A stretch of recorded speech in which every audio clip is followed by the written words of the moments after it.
name is Don Stott. I personally experienced estrangement from one of my adult children. This is Beyond the Pain. I hope this will be a place where parents of estranged adult children can find peace and healing. I will share some of my experiences as well as some from other parents. The goal is to bring this out of the shadows and stop being ashamed, and then to build up and inspire you. You can find my podcast on Google, Apple, Stitcher, and Spotify. My email address is beyondthepainpodcast@gmail.com.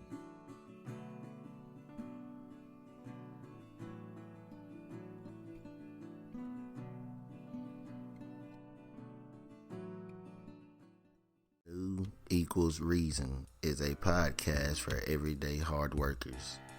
It's for those who represent America and the melting pot that it is. Think about what you stand for and let's have a conversation about it. I'm Deshaun Brown, your host. Join my journey.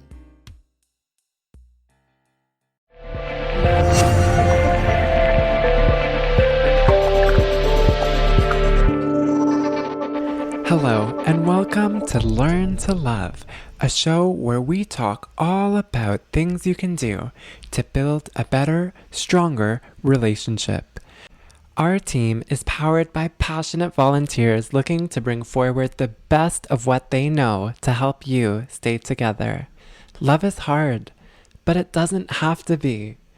Our podcast, articles, and videos feature insights from the latest research on relationship psychology, intimacy, conflict resolution, parenting, and more. You don't need to go in blind and make the same mistakes as those around you. Check us out on our brand new website at learnlove.ca or listen on our podcast, the Learn to Love podcast. Thank you for joining us in our vision to create healthier relationships and stronger families. Hello and welcome back to the show. I'm super excited to have you join me for this brand new episode on the Learn to Love podcast. We've been working really hard the past couple days and having so much fun on this Learn to Love project. Preparing the Udemy course, doing a whole bunch of editing on the content for the course, putting in a whole bunch of stock footage to help you visualize what we're talking about in the course. We are working on social media channels, so you can now check us out on Instagram and Twitter at Learn to Love Media. Learn to Love Media on Instagram and Twitter. We are also getting on Facebook with a Facebook page called Learn to Love. And we're posting some updates about the new articles on the website there. And also we're posting a whole bunch of quotes. So if you like quotes about relationships and love, we have a ton of really cool quotes and we put them over pictures and videos. They get shared on our Instagram and Twitter. So check that out, Learn to Love Media, if you are interested in some daily quotes and inspiration. Over the past couple episodes, we've been having some really meaningful discussions about conflict resolution. We talked about the 4 horsemen of argumentation from John Gottman and the 7 principles for making marriage work: criticism, contempt, defensiveness, and stonewalling. We talked about the three common ways that people deal with anger and conflict from Sue Johnson's Hold Me Tight, that's Protest Polka, Find the Bad Guy, and Freeze and Flee. We talked all about how we have to model what we want to see in our partner. We talked about mirror neurons and how that modeling works.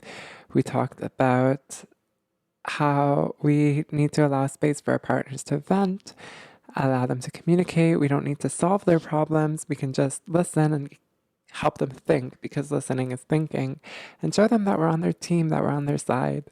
We talked about the most basic ways to help somebody calm down through holding them, rocking them, and so much more on the show. We also talked about the rights in the relationship, the right to have your experiences and feelings acknowledged as real. Remember, we all experience things differently.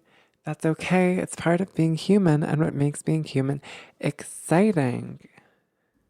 And we talked about so much more. I hope that all of these things that we brought up on the show can help you to build a better, healthier, and stronger relationship. That's what we are all about here at Learn to Love, helping you love smarter, not harder, which is the title of our Udemy course, which is currently in development. In today's episode, I want to talk a little bit more about why we choose to respond to conflict in the way we do. We'll look at some neuroscience, some anthropology. We're going to talk all about habits that we bring into conflict, although you can use this outside of conflict too, about habits in general.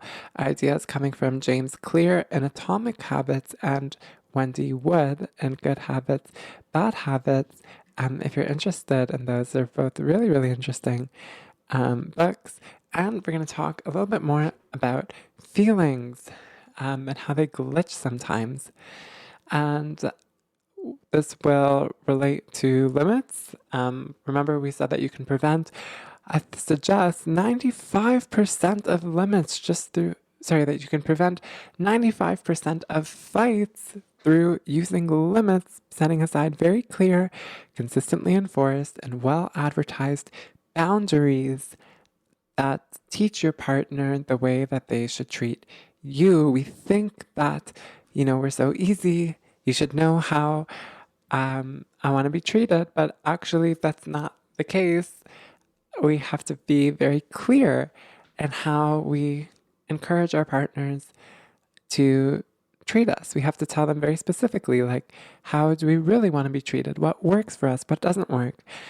A lot of us don't know the way we want to be treated. We think we do, and we walk around thinking that we do, but we really don't, which is why it is so important to have this discussion about limits, to really think about what our own limits are before we can expect our partners to keep them.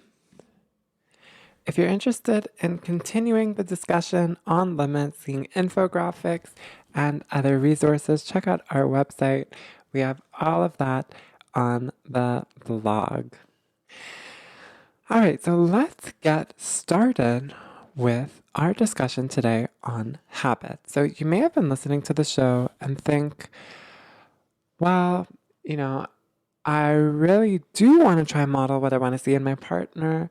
I really do want to respect my partner's limits and make my own.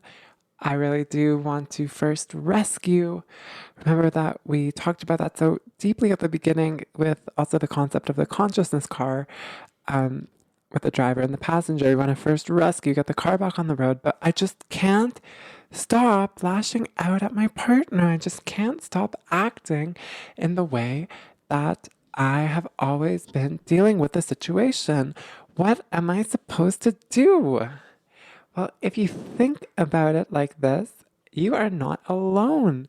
So many of us are in the same boat. We are trying so hard to do things that we know are the right thing to do, but we just can't do it. For example, like with weight, like we really want to lose weight and we really want to eat healthy, and we know that the right thing to do is go to the gym. And we know that the right thing to do is to not, eat unhealthy foods at late hours in the nighttime, or we really want to sleep better. And we know, logically that we should be in bed, but we just can't get to bed on time. We just can't refrain from snacking. We just can't keep going to the gym. No matter how much we try, the weight stays on. And if we manage to lose that weight, it just comes back afterwards. Why? Why is this? Well, this I'm going to propose to you is largely because of the habits that we build up and the same struggle that you might be facing trying to change your habits in dealing with anger, changing the way you just default slash out at your partner or use contempt with them or a whole bunch of those other harmful things. Maybe it is because of your habits, but the good news is that you can change your habits. You can change your habits, if you are just persistent, if you keep trying to notice every time you do that thing that you want to change, and then you go about and make that change. Starting small, doing things repeatedly every day, and then slowly building up until they stick. So let's begin. We threw around the words habits for a little bit so far in this episode, but what really are habits? What do they mean? Well, I'm going to propose the definition that was inspired to me by Wendy Wood in Good Habits, Bad Habits, also by Daniel Goleman in Social Intelligence, that habits are things that we do without thinking, a way to react to a situation. It's a reaction to a situation that we do without thinking. So, for example, when you go to the washroom in the morning after you wake up and you wet your toothbrush under the sink, do you think to turn off the tap and to put the toothbrush in your mouth and to move to all those different teeth? Do you think about that?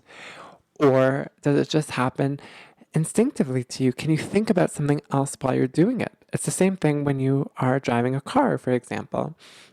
When you are changing lanes, do you consciously think to put on the turn signal?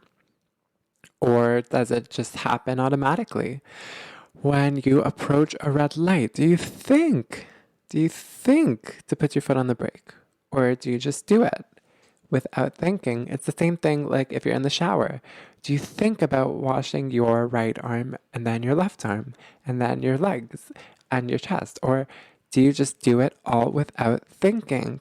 The biggest culprit of this, which causes a lot of us some trouble, I would suggest, also is locking the front door.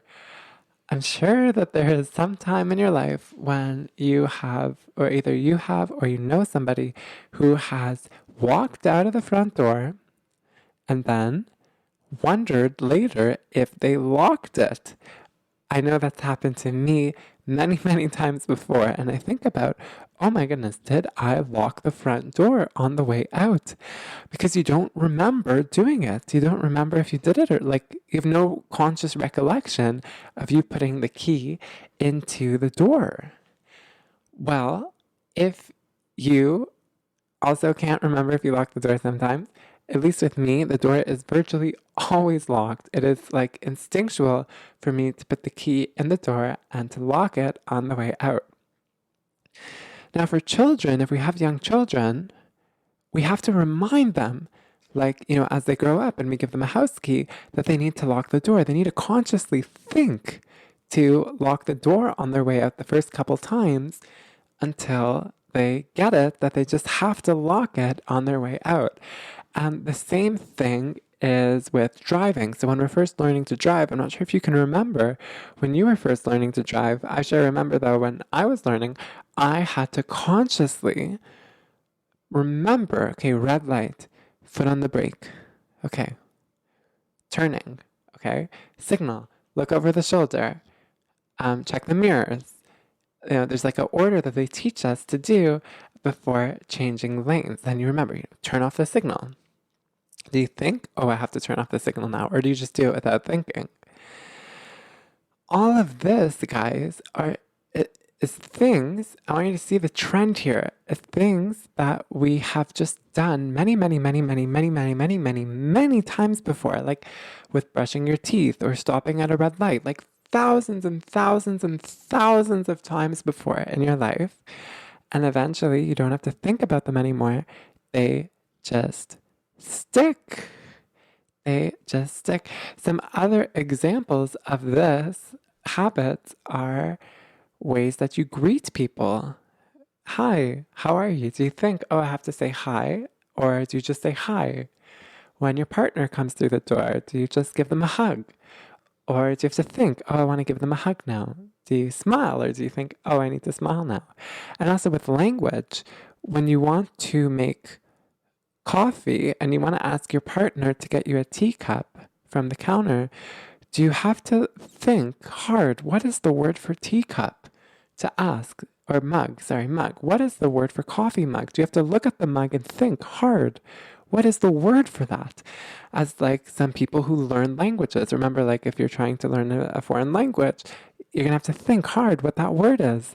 The first time you try to recall it, it may not come to you for quite a while. But after recalling it so many times, again and again and again and again, you're not gonna have to think about that teacup. You're just gonna know what it is. Like you're just gonna know that's a teacup. You're gonna say, or a mug, like, honey, do we have any clean mugs? Or like, honey, could you pass me a mug? Or like, you just take out 2 mugs and you just know right away that that's a mug. You don't have to think about the word. Habits are things that we do without thinking, okay? And they are things that we have repeated a whole bunch of times. Now, why do we do these things without thinking? And all those examples are habits. That's braking at a red light, accelerating at a green light, putting the turn signal and stopping it when making a turn. For children, we try to teach them look right and left before crossing the road. Also, lock the front door. Why are these habits?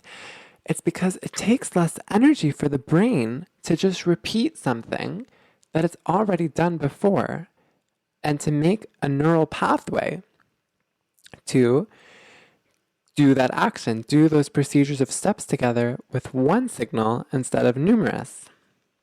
So by this I mean turning, for example. When you first turn in a car, first you check your mirrors, you do the shoulder check, you signal, you check your shoulder again maybe. You turn the wheel, you have to think, turn. Then you check your mirrors again, then you turn off the signal. And then you turn your wheel back and everything too, and as part of that process. The first time you do it, it's like 15 steps that you have to do. And you have to think consciously, check, signal, check, mirror, turn. Okay, straighten the wheel, check again, turn off the signal. It's like a whole bunch of steps. But eventually, it just becomes one step, turn, and you know all those things to do in that one step, hopefully. And eventually you can do it with so little effort that you don't even have to think about the very act of turning anymore. You can think about the music you're listening to, or your thoughts, or an assignment, project at work, or anything you want. And that's the beauty of habits. It is allowing you to do something, all kind of like bulking up a whole bunch of different steps and thought processes into virtually none, happens instinctively, so that your mind is free to think about higher level conscious tasks. Okay? Freeing your mind from thinking about the car, thinking about turning, so that you can instead think about something else while you're driving, which is freeing your mind to focus on other things. When things become habits, when we do things long enough, our brain says, okay, I'm just going to make this like an instinctual reaction that you're not going to have to think about to do. You can do it without thinking. So you can think about other things. Now, there are pros and cons to this. The pro is that if it is a good action that we do want to repeat a whole bunch of times, well, that's fantastic, because now we can do it without thinking. So we save so much resources, cognitive resources, that we can now allocate to think about something else. The con is, if it's a bad habit, it's going to be kind of challenging to change, at least in the beginning, because it's so ingrained. For example, like if you have a habit of snacking whenever you come to your kitchen, opening the counter and grabbing an unhealthy snack, that's going to be a hard habit to shake off, because you're going to do it without thinking. It's just going to be the instinct that you resort to when you walk into the kitchen. You may not even notice that you're doing it until midway through the snack. Now, I want to talk about habits more now from a neuroscience perspective, neuroplasticity, and then we're going to go into a bit of anthropology, which is quite interesting, and we're going to apply this all to our relationships and anger management style. So, there's a concept in neuroscience, neuroplasticity, which means that the brain changes, kind of thing, over time, that neurons that fire together wire together. Neurons that fire together wire together. Now, what that means is if the same combination of neurons go off a lot, eventually they're going to start going off together. They're going to have more paths that connect each other.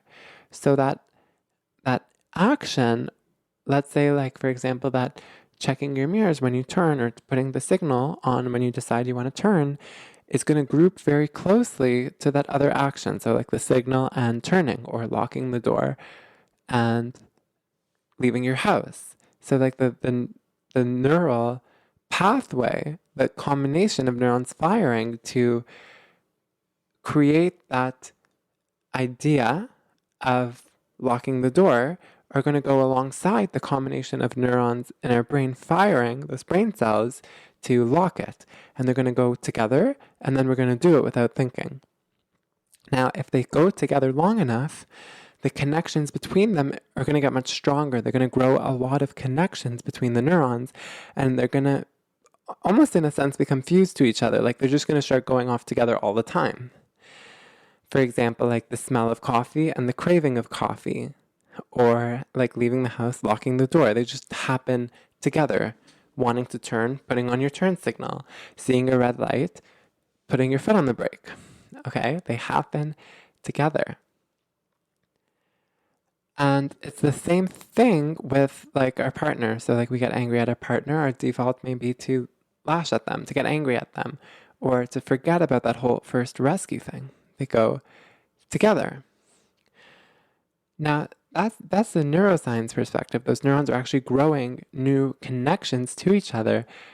Neurons that fire together, wire together. Now, another thing that this relates to is anthropology.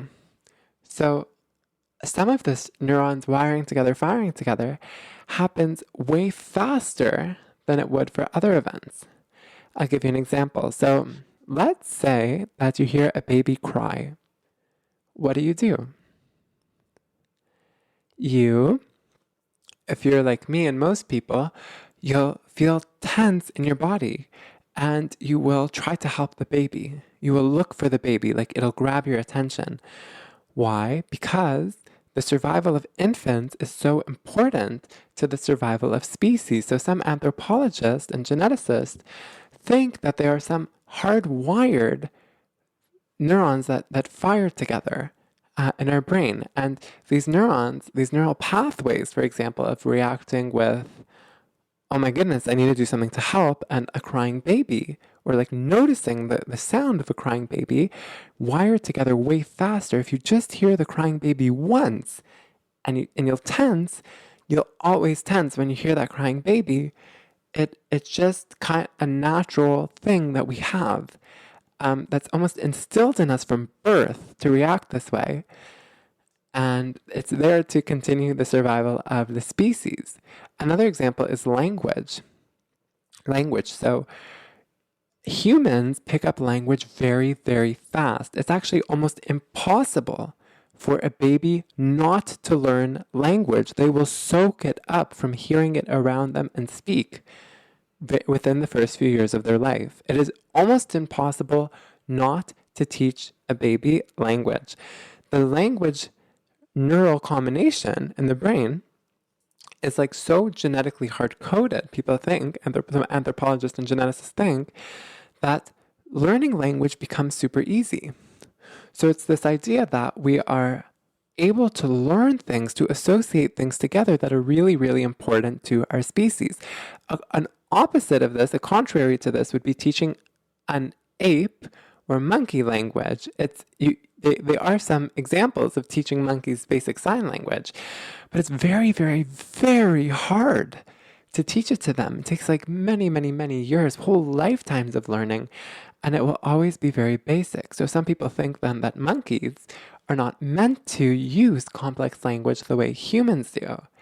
Or maybe they do in their own tones, but not in the way that humans do. Like, it's very hard for a monkey to learn sign language, even though they have the actual dexterity, the ability in their fingers to do many of the signs that humans use, and like American Sign Language, for example, just because the neurons that would need to fire together to do that are distant from each other, or they're not wanting. I mean, they're not like, I can't say wanting, but they're not like encouraging that connection. They're not destined to connect with each other. Where for humans, language, walking often are almost like destined to occur together. Another example of this is a very, very interesting observation in some public health authorities that children are way more receptive, and adults too, you may be this, okay? This may apply to you, are way more receptive to be scared of snakes than cars. It is so easy for a child to be scared of snakes, and for an adult too as well. I know a lot of adults who are deathly scared of snakes. If they see a snake and they see somebody be scared of the snake on TV or anything once, that can hardwire in their brain for the rest of their life. They can be deathly scared of snakes. Now, so why snakes? Because some anthropologists suggest that snakes were very, very deadly to humans for a long time in ancient civilizations. They killed, and they still kill today in many, many places. Like many countries, there are still significant deaths from snakes. Now, there isn't significant deaths from snakes in a lot of developed countries, like in North America, for example, and climates that don't really support so many poisonous, dangerous snakes, like in Canada and the United States. So the problem is that you have all these children who are deathly scared of snakes, even though there are basically no snakes of the poisonous variety around them in their area, in their city, even in their country. The problem, though, is that it's much harder to instill a fear of cars, of moving vehicles. It's very hard, as you may have noticed if you have a young child, to get that child scared of cars. Like you try to tell it, stay away from cars, stay away from cars. And then a ball rolls on the road and they run after it. And what would happen? Well, a car weighs like 4,000 pounds. It can knock them out. The car holds significantly more danger to the child than the snake. But they're going to be more scared of snakes than cars because they may be hardwired to be scared of snakes. Okay, but cars are so much newer in the course of genetic changes, generations in humans. So there hasn't been enough time to instill that fear of cars, to create a sort of push for fear of cars to be embedded in humans in modern society. Whereas snakes have been so problematic for so long that is much more easily instilled as a fear. Now, why did we have this conversation? It's to help you get more familiar with the idea of neurons that wire together, fire together, neurons that fire together, wire together, and to understand that there's some things, it's really interesting, that are more likely to wire together than others. So for humans, language, walking, for example. Okay, like it takes, I think, like coordination of maybe 200 muscles to walk. But you don't think, raise this muscle, lower this muscle, tense this, release this. It just happens. It becomes a habit. You can walk without thinking about walking. You can't do this as a baby, as an infant. When infants first try to walk, they pay their full attention on walking, on moving their foot. They think, tense these, well, not maybe specifically tense these muscles, but they have to learn how to pick up their foot. It's a very, very, very complicated process to learn how to pick up your foot and to balance, but children learn it because their brain is almost preconditioned in a sense for those neurons to fire together. And once they fire together for long enough, that connection becomes so strong, they wire together so strong that you no longer have to consciously think about walking. Now, isn't that amazing? Imagine that every time you had to walk somewhere, you had to put all of your attention on walking, on picking up your legs and lowering them. Now, in the case of stroke, some people lose this ability. Have you heard of stories of people who have a stroke and need to relearn how to walk? It's because those wired connections between those neurons associated with the walking process have been damaged. That connection has been damaged. They need to relearn to walk. It takes all their focus and many, many, many months of rehabilitation to have those neurons fire and wire together again. How convenient is it for us that we can walk while noticing our surroundings, while like not looking directly down at the ground, while talking on the phone, to some people's detriment because they walk and they talk on their phone into like a wall or something, or into a swimming pool or into a car, God forbid. But there's just the concept I want you to understand, okay? Neurons that fire together, wire together, and vice versa. Now, how does walking become a habit again in rehabilitation? We've hinted at this so far in all the other examples of how habits are learned, but through continuous practice. I once volunteered in a hospital that did some strengthening and walking exercises with people who were having issues with walking.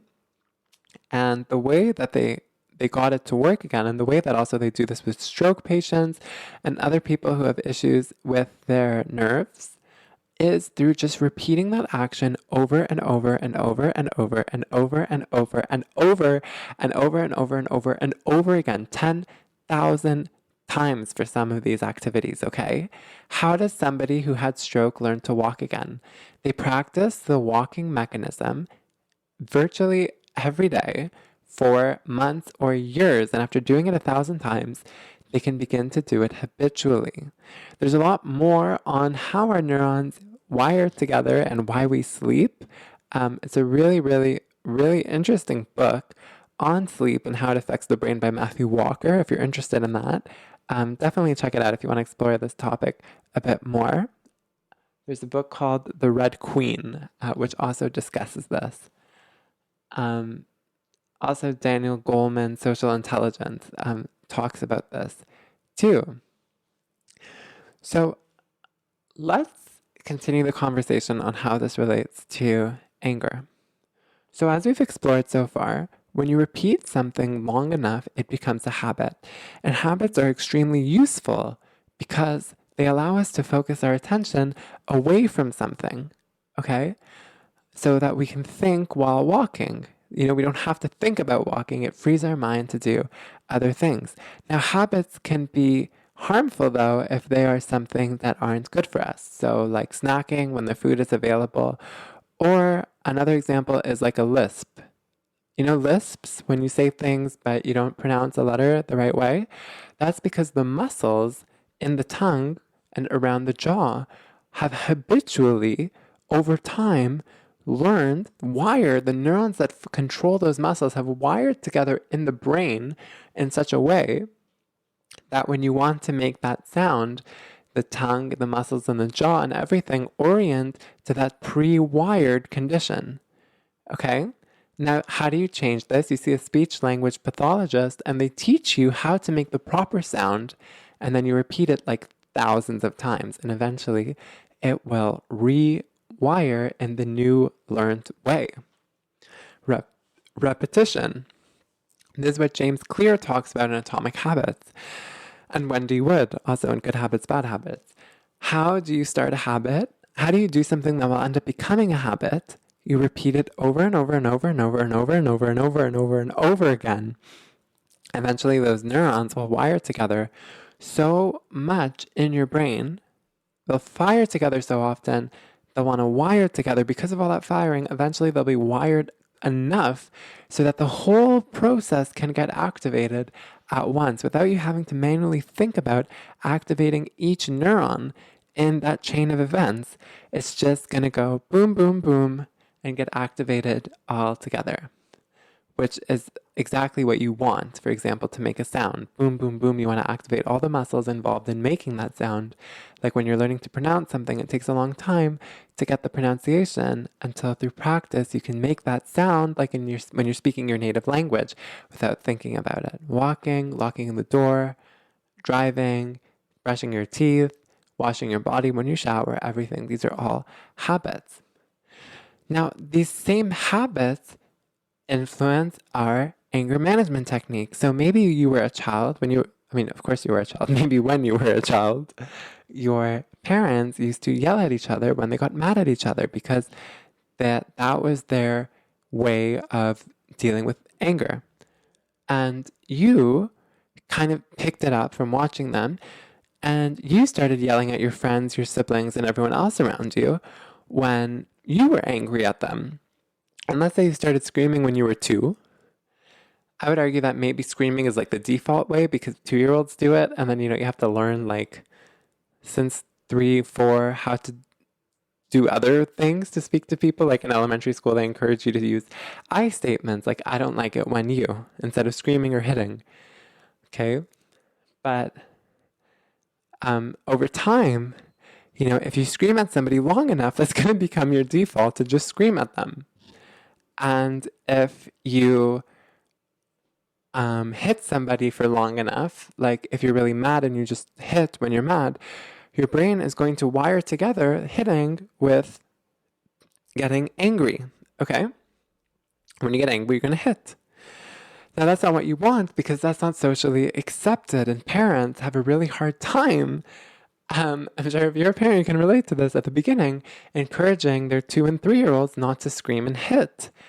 It's a problem, like for young children who hit, who scream, who push, who punch when they get mad.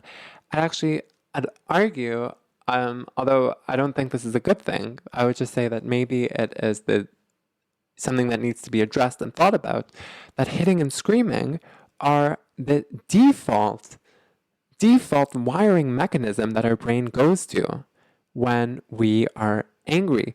And the reason I say this, I'm not justifying it, I think it's wrong, but I'm just saying that it's so important to consider this. The reason so is because who screams and punches when they're mad? 2-year-olds, guys, 2-year-olds. It starts in infancy. And what do we associate with immature, irrational, unreasonable ways of dealing with conflict in adulthood is hitting and screaming. That is unacceptable. If you're a 2-year-old, okay, you're like weak, you can't hit with more force than like a few grams. So, we kind of just accept it. We're like, they're only 2, we're going to help them learn. But if an adult does it, it's jail. You can go to jail. It's like a major criminal offense. It is unacceptable in society. So parents have the job of training the kid from 2 to later in life so that they will not do this as an adult. Like, it's okay when you're 2, it's okay when you're 4. Well, not really. Like at 4, it starts to become a problem. At 6, it's like a big problem if you're still doing it at 6. By 8, you can get into big problems with the principal. By 12, 14, by high school, you can go to like juvenile detention if you do it, okay? And as an adult, you can go to jail. So the goal is to stop it early. The problem is a lot of us continue it, maybe not outwardly with our friends, but inwardly with our partners and sometimes with ourselves, because it may just come the most, like, it may be the default. It may come the most naturally. But that's not good. We have to remember that we can overcome the default through continuous repetition to find a better way.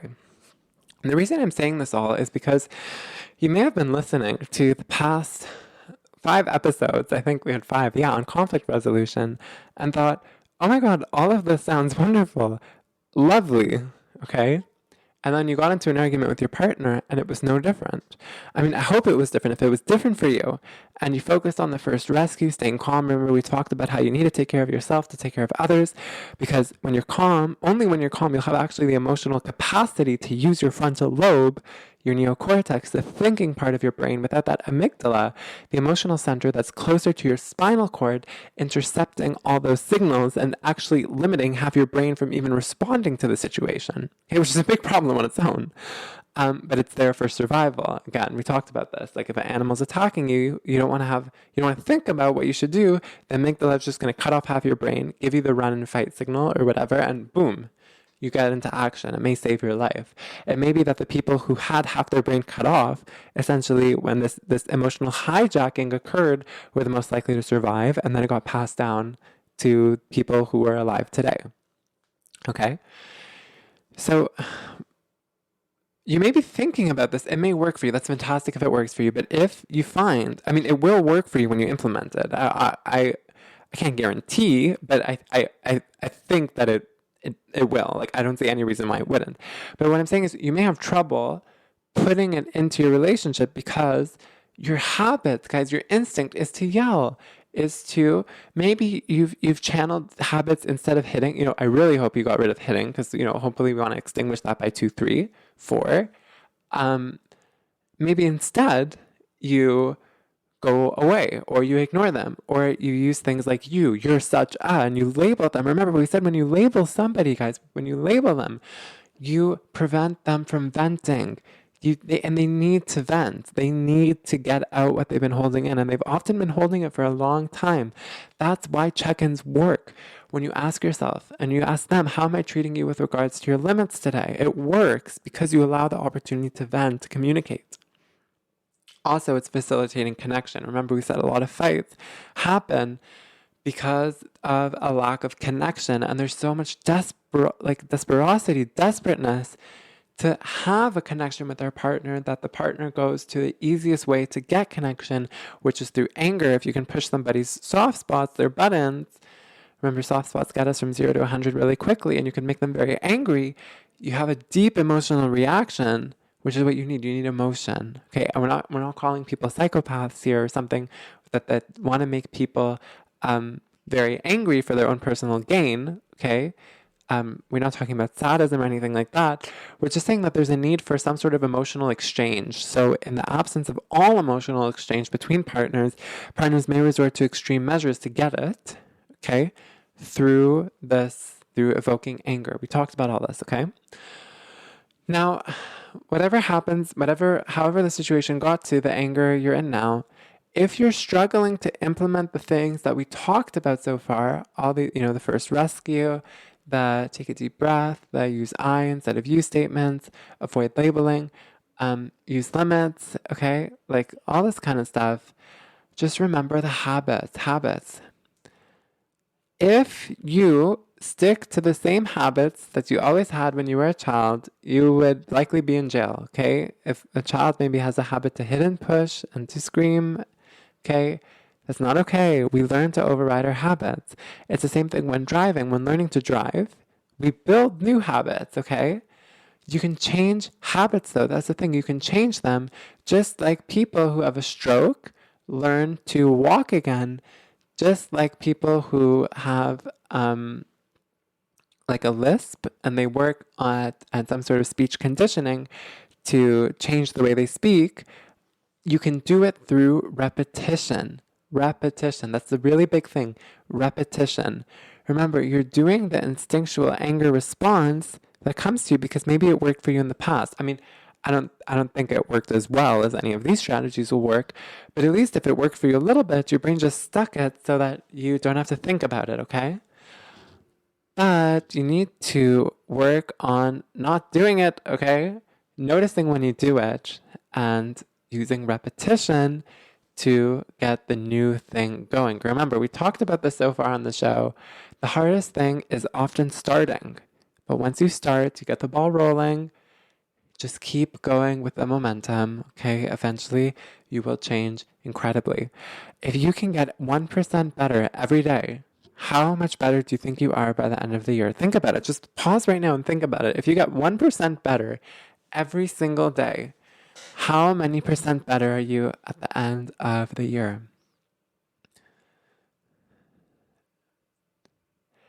If you just paused, welcome back. Some of you, take a guess. Some of you are going to say 365% better. No, it's more. Some of you are going to say 3,650% better. No. Well, let's say like 100. Day 1, you add 1%. Day 2, you add another. But compound interest. Okay, so you're adding 1% of 101. Then you're adding 1% of 102. Then you're adding 1% to 103. Just like your investments get, you know how you can like double your investment if you have, I think, 7% compound interest over like 7 or 8 years. Actually, I think it's a little less. You can also double your how good you are. Okay, if you get 1% better every day, you're going to be nearly 37,000% better by the end of the year. That's 37 times better by the end of the year. That's why I say the hardest thing is often starting, but if you can just get 1% better every single day, you're going to be 37 times better by the end of the year. That is amazing. Amazing. You just need to keep on going, and that new thing that you're doing will become habit. It will eventually become your new instinctual response. Okay? Now, how do we go about this? So, the first thing you're going to do is make a conscious effort to try to act with regards to conflict in the way that we talked about. And you can actually do habits, you can build habits not just by training with them in real life, you can also do them through visualization. As many athletes do this before a race, they visualize how they're going to do the race. Many soldiers who go into battle visualize the battle beforehand. And firefighters, too, before going into a burning house, they often visualize their training, okay? Same thing with violin and piano players. They visualize while they dream, even the move that they want to do, the synchrony of fingers that they want to use on the piano or violin to make the sound that they want. Just like notes on a piano, guys. The first time you make a D note, you have to think about where to place your fingers. Eventually you do it without thinking. It's a habit through repetition. You can do the repetition, though, partially in your dreams, in your thoughts, in your dreams. This is an amazing, amazing discovery.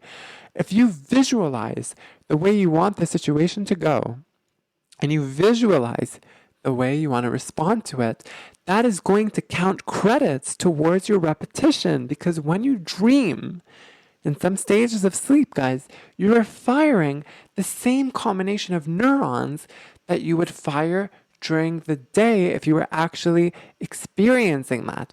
And by them firing together so many times, they are wiring together in your sleep, in your thoughts. This is part of that conscious effort to do things again and again and again and again. You have to keep doing them, okay? But as you keep doing them, eventually they stick. They become habits. They become like our second nature, instinctual reaction, response that we do to challenging events, okay? So I want you to do this exercise, okay? I want you to close your eyes. I want you to imagine conflict with your partner. You may feel tense in your body as you imagine it. That's okay. Okay, unless there's a deeper issue involved, like post-traumatic stress disorder, anxiety disorder. In this case, you should ask a doctor's opinion for doing visualization activities like this. Okay, we're not professional advice, but just giving a warning. But otherwise, just visualize and imagine how you would respond to the situation. Now, guys, you want to know another thing? You don't just have to visualize. You can actually practice with your partner. A really big theme throughout the show is that everyone always waits for tragedy to strike before they work together. People try work together the first time when they have a child and then realize that they never really worked together before and they just don't know what to do now that they have a child. But that first child doesn't have to be the first time that you try work together with each other. It doesn't. Guys, go to salsa class. That's teamwork. Try build a Lego structure together. Try build a house out of cards together. Try paint something together. There's a million things you can do, especially with the internet, guys, like YouTube, Pinterest. All these have so many ideas on, what you can do together to, like just a million ideas. You can even take like a karate class together. By the way, karate too, all of these things, guys, all sports, everything, almost everything is repetition to build habits, like karate. The first time you try punch in karate, you have to think, how am I going to do it? Eventually it comes naturally. It's your instincts. Instincts form habits. Okay? And the way you deal with anger with your partner will be habitual too, if you just keep repeating through practicing it. I don't mean you should intentionally stage fights with your partner, okay, to get that practice thousands of times, okay? No.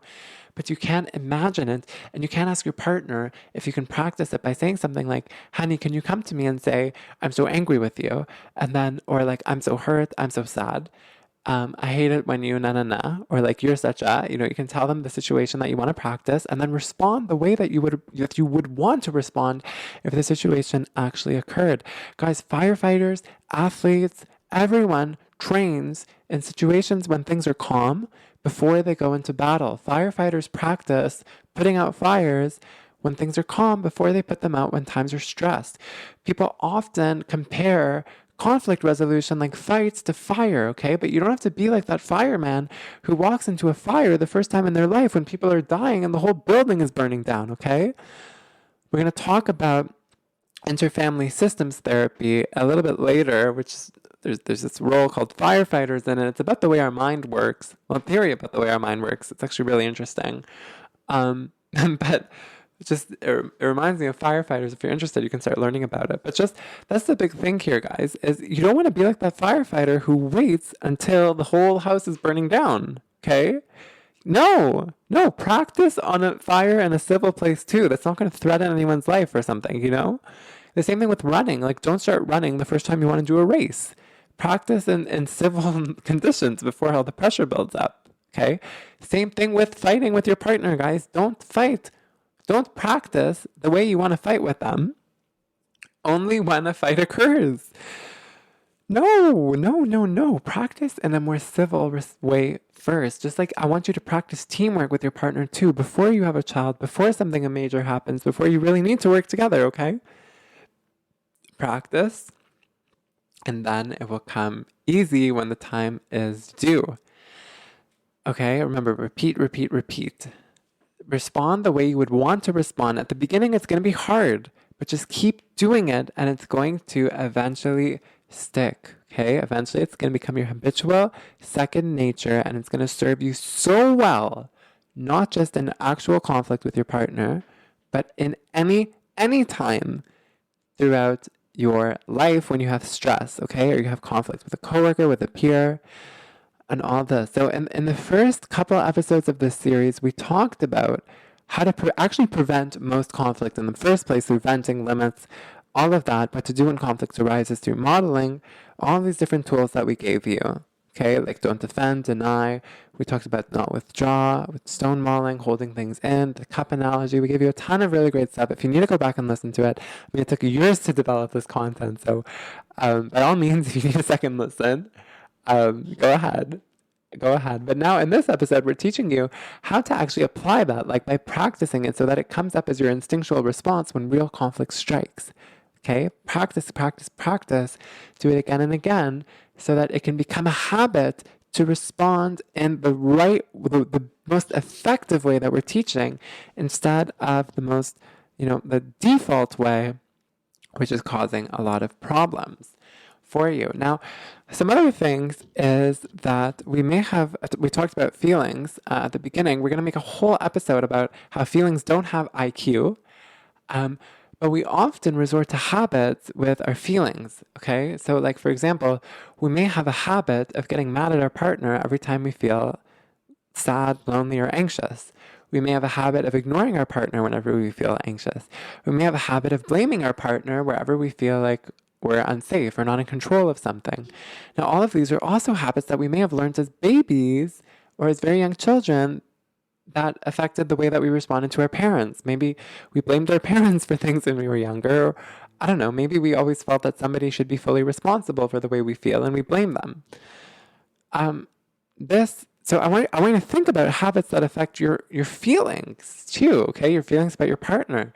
And remember, we're going to make a whole episode on this, that feelings don't have IQ. People's feelings often get mixed up. You think that you feel mad at your partner, but you're actually hungry or thirsty. You think that you're hungry, but you're thirsty. Okay? You think that you're thirsty, but you're hungry. You think that you're angry, but you're tired.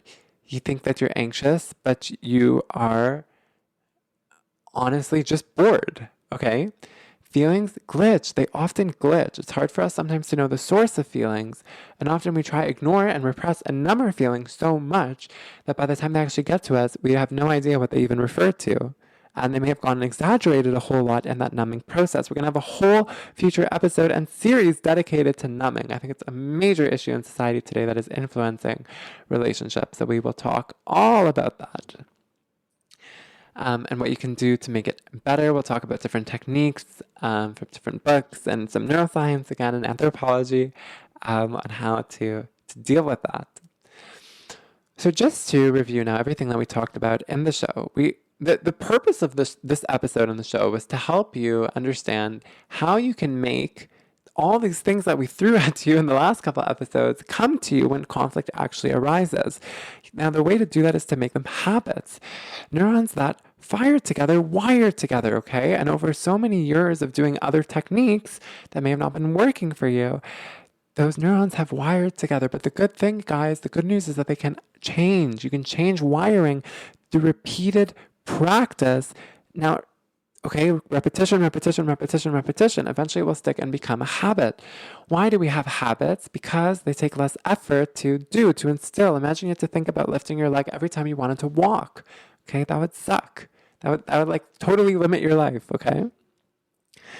Now, there are some habits that we are wired, almost predisposed to learn. For example, like walking, language, okay, speaking, communication. Now, another thing is hitting and screaming when we are angry, okay? Now, eventually that may be channeled to something else, like threatening or speaking with a bad tone of voice or doing a whole bunch of other harmful things. But we can change those habits. Just like, I hope that really, really inspired you. We gave you so many examples of people who changed habits with practice, okay? People who had a stroke, okay? And they learned to walk again, to form that habit of walking together again by getting those neurons to rewire together. People who have a lisp and go to some speech language pathology, they form a habit of getting those muscles to fire the way that they want them to make the sound that they want. Other examples are learning a language. When you learn a language, you make a habit of recalling certain sounds for certain items. For example, if you're learning French, okay, bonjour, hello. When I recall bonjour, I don't think about the word. It's habitual. I've formed a habit of recalling the sounds bonjour to express hello, okay? Just like you can learn a language at any point in your life. And how do you learn a language, guys? Practice. Repetition. If you ask anybody who learns a language, okay? If they just learn a word the first time and they say that's it, which is like what you would have done if you just listened to these lessons and never looked at them again, it's not going to stick. Often you can't recall a word after the first time that you just hear it. But if you keep repeating over and over again and practicing, visualizing, guys, often when people learn languages, they visualize what they would do in the situation. Just like athletes, firefighters, and soldiers visualize, and football players, what they want to do when they go to action. Hey, sorry, I use football players because I just read a section on a coach from a team in Southern California and how they use visualization to help that team excel. You can apply this visualization technique to the way that you manage anger, the way you deal with anger, conflict resolution, and these situations. Now, often habits continue in life, okay, and they don't take a lot of effort because like they're just instinctual, and then everything changes. Like we have a baby now. A baby was introduced and the baby's crying and screaming a whole lot, and now we don't have time anymore, to be together as much as we did, or we don't know what to do, or all of our previous habits aren't working, and we start to get stressed because the baby's so unpredictable and totally changes the habits and the style of everything that we were doing before the baby. Okay, some people describe having their first baby like a grenade going off. It can do wonders for your marriage if you use it as an opportunity to be a team, for both partners to be involved and to grow together, to come to understand each other better, and to build that teamwork muscle. It can also tear a marriage apart if both couples aren't involved, if they don't build new habits, okay, routines, and stay engaged with each other. We're going to talk more about this in the next episode. We'll also talk about habits related to numbing, and we'll explore this whole feelings, glitching sometimes, the feelings related to habits a little bit more. I hope that you found this episode interesting, meaningful, and insightful. We went through a lot of neuroscience and some psychology, some anthropology too in this work. I hope that you enjoyed it and that you'll be able to apply it to your relationship. If you have any feedback on this episode, please let us know. Send me an email. I read all the emails that come to us at contact@learnlove.ca. And if you want to see this in visual form, check out our website, learnlove.ca.